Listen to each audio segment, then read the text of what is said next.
Hey scrappers, if you're looking to figure out what materials you should sell this week or hold this week, now is the time to do it. Our weekly report is going to give you that information, up-to-date market news, pricing. Let's get right into it and we'll talk about it inside.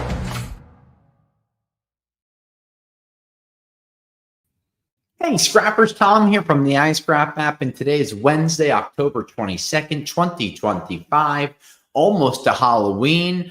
We haven't really been scared of the market, which is pretty nice. We've actually been pretty optimistic. There's been some great market news the last few weeks and months overall. Really, 2025, in my opinion, has been pretty good year. Don't forget, we're live right now. So if you have questions, please ask us questions. You want to say hi? Throw us a hello and also ask us a question. And if you like what we're talking about, hey, subscribe to our page. We work really hard at making videos so you can learn more on how to make your scrap more valuable. So if there's something that we can make that helps you out, it'd be our pleasure to make it. So don't forget to like and subscribe to our page and ask some questions while we're live, which is generally every Wednesday at 1 p.m. Eastern. So where are we in the markets? Let's go with the ABCs today. Aluminum, okay? Aluminum prices this year have been really strong. Recently, there was a big fire at a large aluminum plant in upstate New York, and that plant fed a lot of the major automakers a lot of their aluminum stock. And unfortunately, that plant is going to be offline for about 6 months. I bring that up because it really does affect things in a weird way because, there's not excess capacity throughout the United States to just pump more of that scrap aluminum into making new product. So what we're going to start to see happening is maybe a little more importing from Canada, from Mexico. So again, the tariffs will come into effect here. So it's not going to dramatically affect the aluminum prices. But when we look at aluminum markets this year, scrappers, holy hell. We're up 1% week over week, but for the year, I think we're up like 30% overall. Really strong aluminum prices, maybe not on things like sheet aluminum, because that generally is like the chili of the aluminums. You get all the mixed stuff together and it tastes good, but you can't make it into a single product. But if you have watched any of our videos on separating your 6061 or your 6063 grades, or you have a lot of one grade, there are a lot of opportunities for you to upgrade your scrap and really make a lot of money on the aluminum side of things. Because when you have contaminated aluminum, it really hurts the markets, but the markets are continuing to be very hungry for aluminum, so that's a great thing. And we've seen really strong growth this year and moving into the coming years as we look to increase fuel efficiency, as we look to have more technology, powered by different types of server towers. They're going to be using aluminum more and more because they're lighter weight, they're more durable. Sure, they may, cost a little more money. Hold on, not good TV. Little tickle in my throat. They may cost a little more money, but the longevity of the aluminum and the strength of it is going to be something that we're looking for. Josh asks, just cashed in a bunch of aluminum. Cha-ching! Hope you got a pretty good price. Don't forget to report it right through the app or the website, Josh. Now, moving from our moving from our A's to our B's, right? We can talk about brass. Brass prices have been really strong. Yellow brass, we've seen, in the 220 range, 210 range for yellow brasses. So that's really great to see. So we're seeing strong pricing from the copper side of things, strong demand on the zinc and tin side of things. So that has continued to help our prices really having an uptick. So we're really happy to see those brass prices moving. And don't forget, if you're getting strong prices on your yellow brass, there's a lot of ways for you to upgrade your yellow brass. We have videos so you can learn about how to separate your red versus your yellow, how to cut the copper away from your yellow brass. We've made lots of videos on educating you on what to look for. So what you can start to do with your scrap is pre-sort it. Okay, this is going to be yellow brass. I can keep a little piece of steel on it, or this is upgradable as a red brass. I know that by using my file and seeing the colors on it. So, yellow versus red, kind of like aluminum, is a really, really great avenue for you to make more money on. Moving on to our C, copper.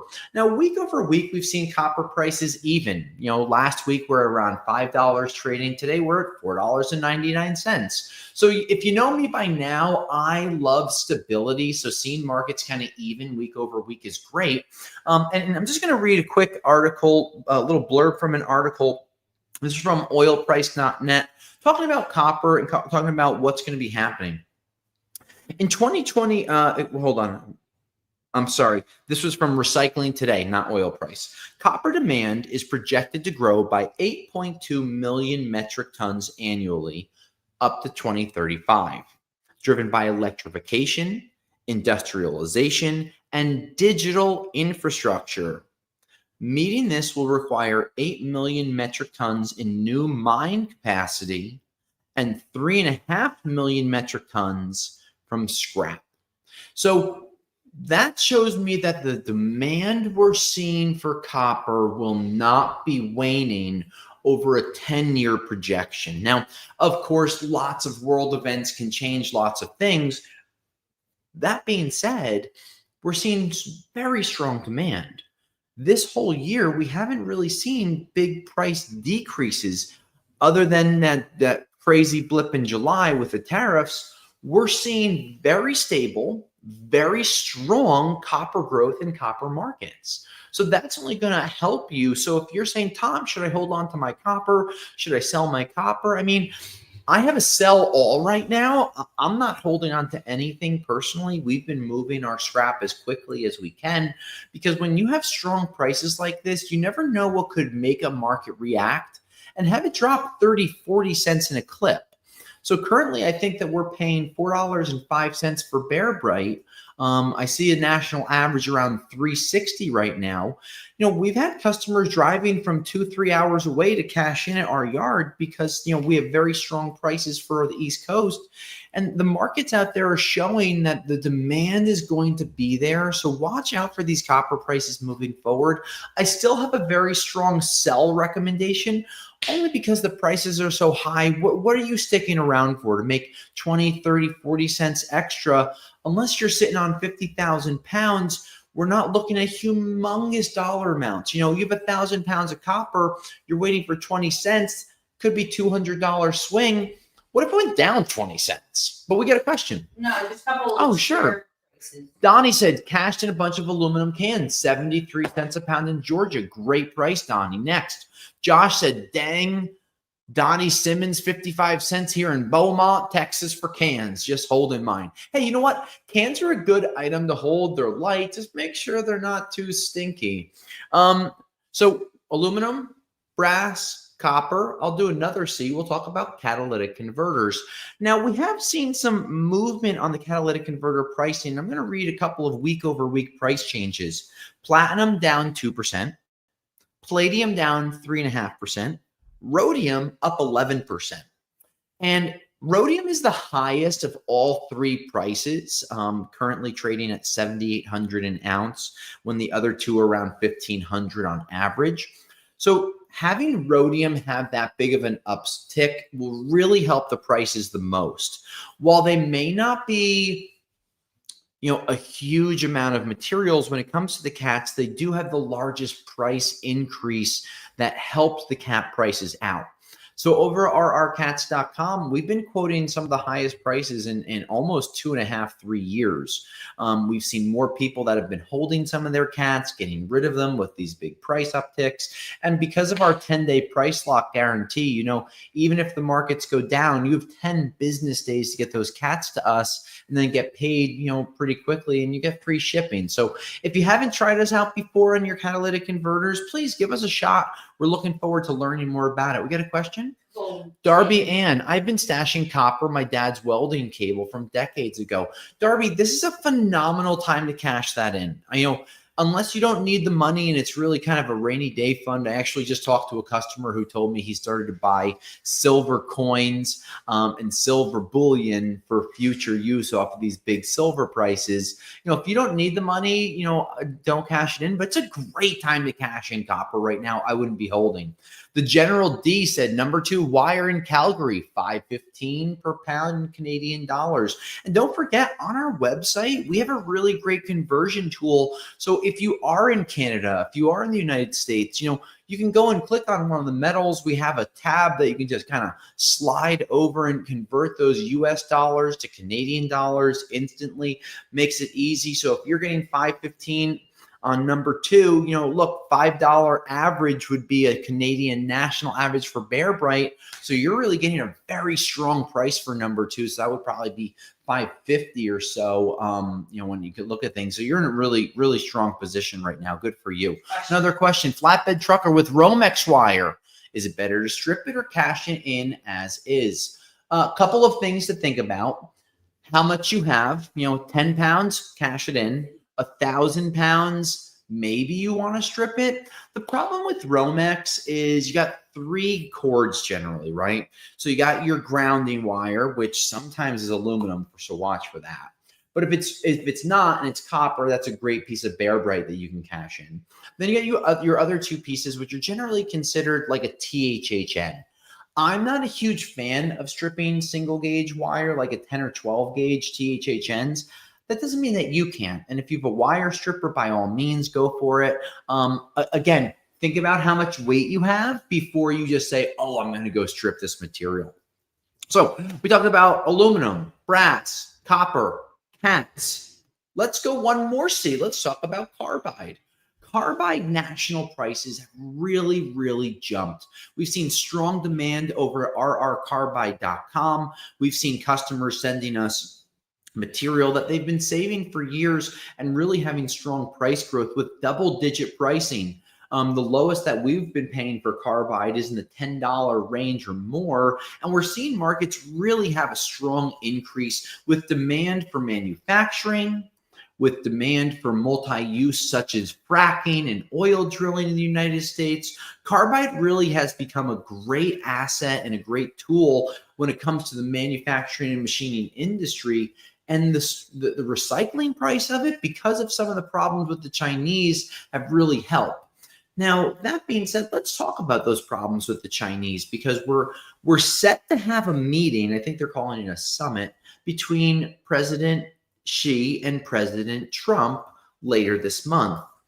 They're leaning towards, at least the news that I'm reading and hearing, a potential trade deal coming into effect. Now, what could this mean for the markets? It could be really good. Eliminating some of the tariff barriers that are out there on metals and rare earth elements could increase the world trading capabilities and could increase the prices. At the same time, it wouldn't shock me to see some prices going down, because now you have material that could be coming in from China that may have larger tariffs on it right now. I would bet that if we saw a trade agreement between the United States and China, the stock market would roar. Now, I don't know what's going to happen to commodities, because I could see it going both ways. I could see commodity prices increasing because now we have a trade deal. There's less uncertainty. We know where the tariffs are going to lie between us and our largest trading partner. But I could also see the prices going down because now there might be more material on the market that could come into the United States, either tariff-free or with cheaper tariffs. So I don't know which way to go from here. I'm hoping that at a minimum, we've hit our floor and this is a new floor. But I will say this, going into the holiday season, it never surprises me to see traders, scrap yards, and processors start to take some money off the table and start to see some lower prices. So don't be surprised if you see the prices drop if a trade deal is announced. Question. Andrew says, hello from Washington State. Hello, Andrew. At Rockaway Recycling, do you take in aluminum foil? No, we don't. If so, what category would be under price and how should I process it? We don't take aluminum foil, Andrew. I don't like aluminum foil. What about other scrapyards? Other scrapyards that I've met with, good question. Not a huge fan of it, generally because of contaminants. The rare times that I've taken aluminum foil, it's brand new rolls that need to be destroyed, which is something we commonly do here. So that somewhere, but sometimes aluminum could have a plastic layer, or it could have some insulation that you don't even see, a clear coat on it. So at my scrapyard, we don't do them. I don't know if any of my friends do. Virginia, if we can write that down, maybe I'll research that and ask some of my friends what they do with aluminum foil, because we don't buy cans here either. So I'll try to do a better job of getting you an answer on that, Andrew. Now, we talked about aluminum, brass, copper, cats, carbide. Let's talk about steel. Steel prices are slightly up, nothing huge, maybe $5-10 a ton in the last couple of weeks. But after the epic fall that we saw the last 6 or 8 months, I'll take any type of an increase. Now, we are seeing some of the lowest oil and gas prices in like 5 or 6 years. So that's certainly helping the steel prices going up because transportation costs are going down.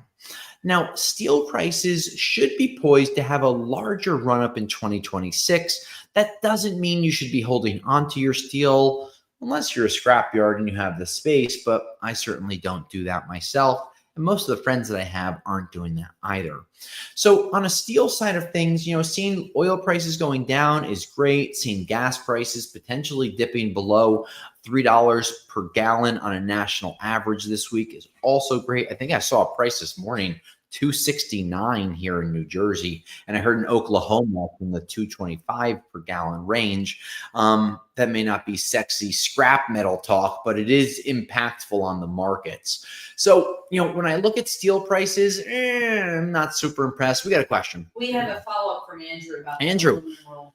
I have a giant brand new roll, but the cardboard in the middle is a pain. It is a huge pain. What we've done in the past for that, instead of unrolling it, uncoiling it, Andrew, is you take a saw and you slice it down. If this was the roll, you can kind of slice from the top down and then peel those pieces open, kind of like you're, unfolding a book, if you will. And then it gives you the ability to strip that piece away. So hopefully that gives you some good advice. But before you do that, make sure you find a yard that's going to buy it. Other than that, scrappers, when I look at these markets, I'm really pretty happy. We've seen some strong earnings on a stock side of things when it comes to manufacturing. Automakers had a very strong quarter. The fourth quarter is always a wishy-washy time. We could see up, we could see down, but we're going to really pay close attention to these markets, and we'll report back to you next week. Don't forget to like and subscribe to our page, download the app, and report your prices. If you have a video you want us to make, let us know, scrappers. Today is Wednesday, October 22nd, 2025. My name is Tom from iScrap and Rockaway Recycling. Until next week, I'll scrap you.